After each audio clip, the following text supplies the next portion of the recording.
G'day guys. This is a video on multivitamin.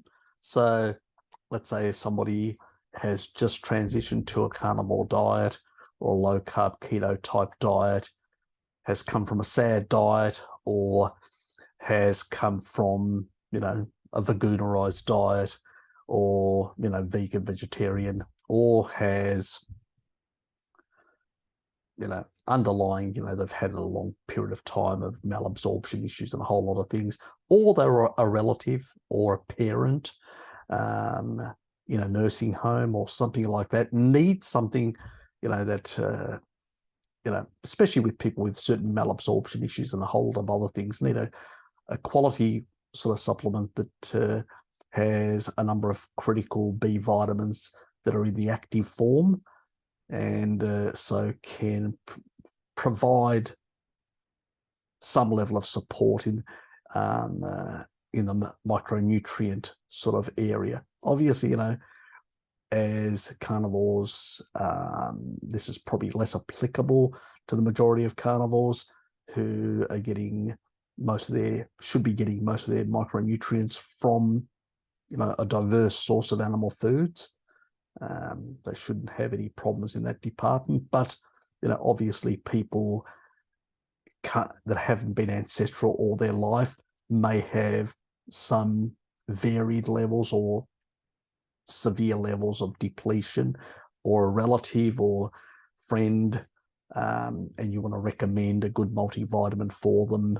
They're not going to make the shift to a more ancestral approach. This is for those sort of people. And for those who are struggling with addictions and stuff like that, to move across to an ancestral diet that may need, at least some transitional support in a sense. So let me just share my screen. So this is the one that Paradise Herbs. It's a fairly good brand.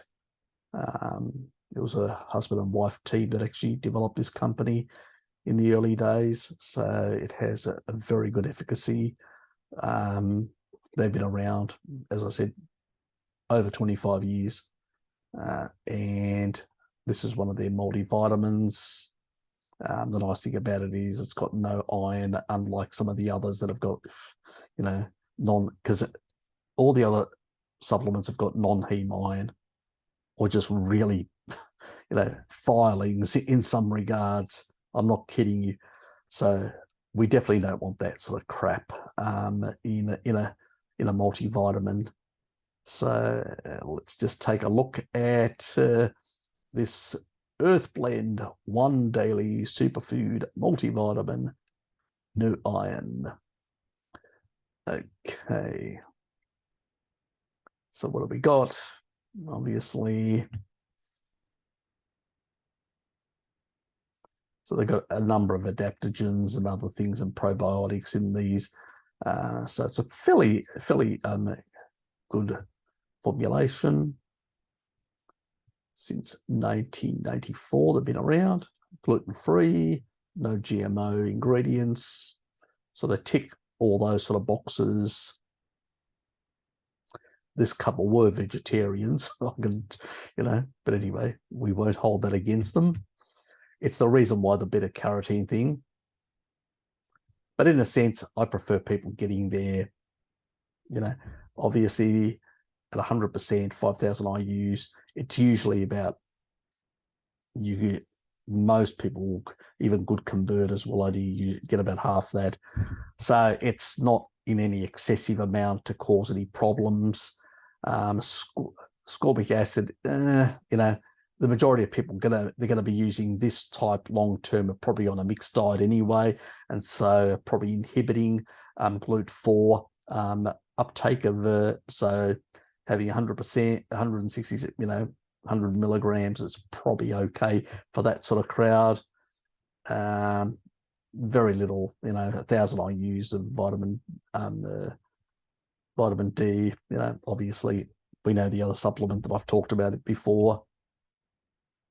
I like that it's got the D-alpha tocopherol succinate at 30 I use at 100%. So that's good. It doesn't have the excessive amounts that you find in other supplements. Excessive amounts of vitamin E can be problematic, specifically if they're not a complex.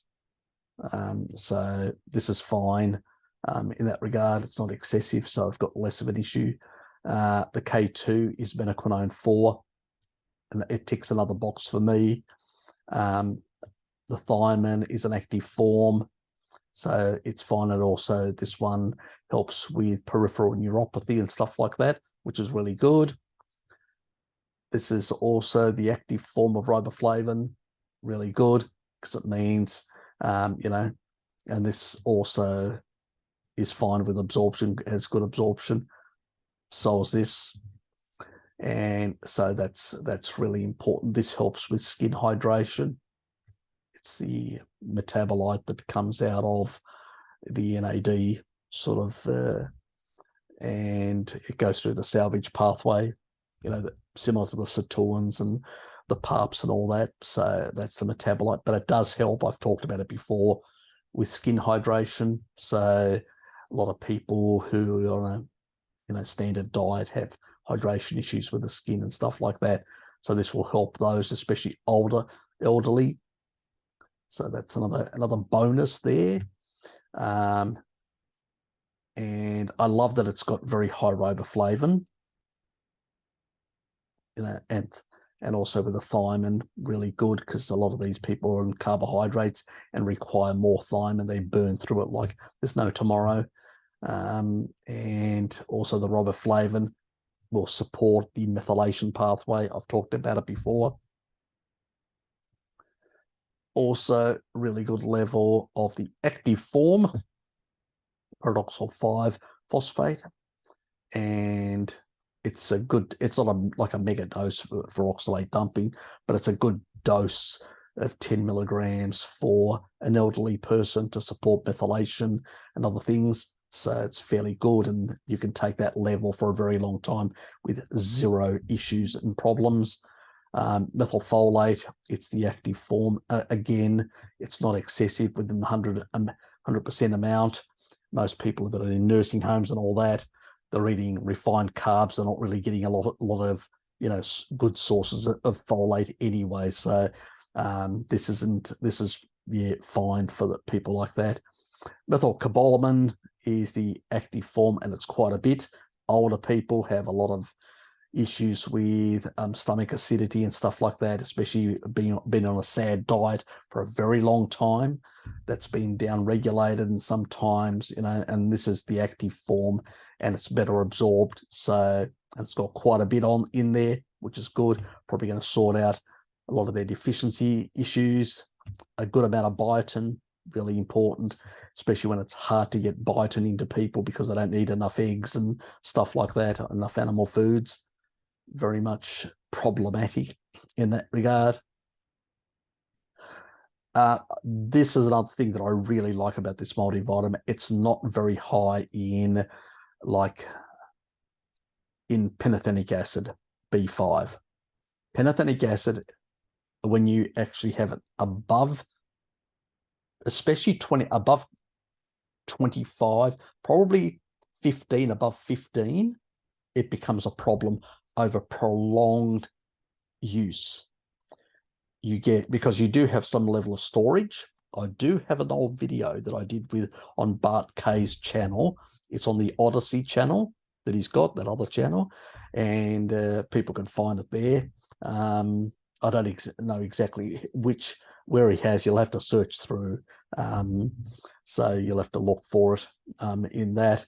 But I do cover how it gets stored from an old study that covers that sort of area. So, and that can, excessive amounts going into the system because you have a bit of storage of B5 then can cause, it's these in the back part of the lower part where you could say just around the sort of what we call the reptilian brain sort of area, there are a number of cells in that area that from excessive pantothenic acid can be affected, and in so affect your sleep and actually increase insomnia. So I like this. It's a really good level. Many people, especially on a SAD diet and all that, probably not getting enough pantothenic acid. This gives them 100%, and it doesn't give them any excess amounts. So I really like it in that regard. Then again, doesn't have a lot of calcium, which is fine. It doesn't have any excessive amounts of iodine, 50% people get additional from their diet. Magnesium, it's not excessive. Zinc, it's not too obviously. I prefer much higher than this sort of amount of selenium, but this is fine. Copper, fine, not too much of a problem. Manganese, not too much of a problem. Chromium and molybdenum, it's around about 100%. That's fine. It's not excessive, because these things do actually lower blood sugar levels. And as a consequence of doing that, could be problematic for some people if they're in excessive amounts. Some people on certain medication, like metformin and stuff like that.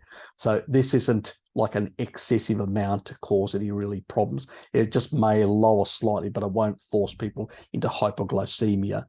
So again, really good in that regard. And it's got a lot of like different, these are sort of, they're not very high, organic spirulina and a whole lot of other things, all these adaptogens, quercetin, there's a few things there. There's a whole lot of probiotics in here as well, which is good. A lot of these people have probiotics issues as well, have gut issues and stuff like that. Some stress and energy adaptogens in there. So they're not large quantities, just small amounts. Milk thistle, cleansing and all that helps with your liver. But it's not like really excessive amounts to cause any problems. It's small amounts, which over time can have some small little benefits and accumulate without being problematic in excessive amounts. So you can take this for a much longer period of time, especially for an adult, a parent that may be in a nursing home, or a parent at home that probably doesn't eat well, or a spouse, partner that doesn't, and this could be quite helpful. It's got a lot of really nice synergies to it, and I really like that part about it in that regard. And also, one other thing that I forgot about, this type of pantothenic acid, this calcium pantothenate, also helps with hair growth. So I don't want, again, because the insomnia issue, we don't want to go too high, but it does have that benefit as well. So, and it's got good biotin. Biotin also helps. And obviously you should be eating, you should be getting the taurine as well, throwing in there, which will give you the sulfurs, which helps with keratin binding. So that's important, helps with the fingernails and the collagen around your body, plus in your hair and stuff like that. But anyway, this is the one that I usually recommend to people that require a multivitamin. This isn't for everyone, but there are a lot of people that we know or related to, or sometimes we fall off the wagon ourselves and may need a bit of help. You know who you are. Mm-hmm. Yes, exactly. Yes.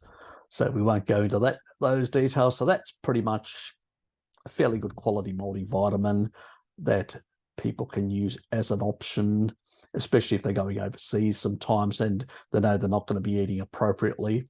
Indiscretions, and you know who you are. You cheats. But anyway, you cheats. Is it projection, Harry? Yes, probably. Anyway, we'll leave it at that. And I hope that was of some use. See yous.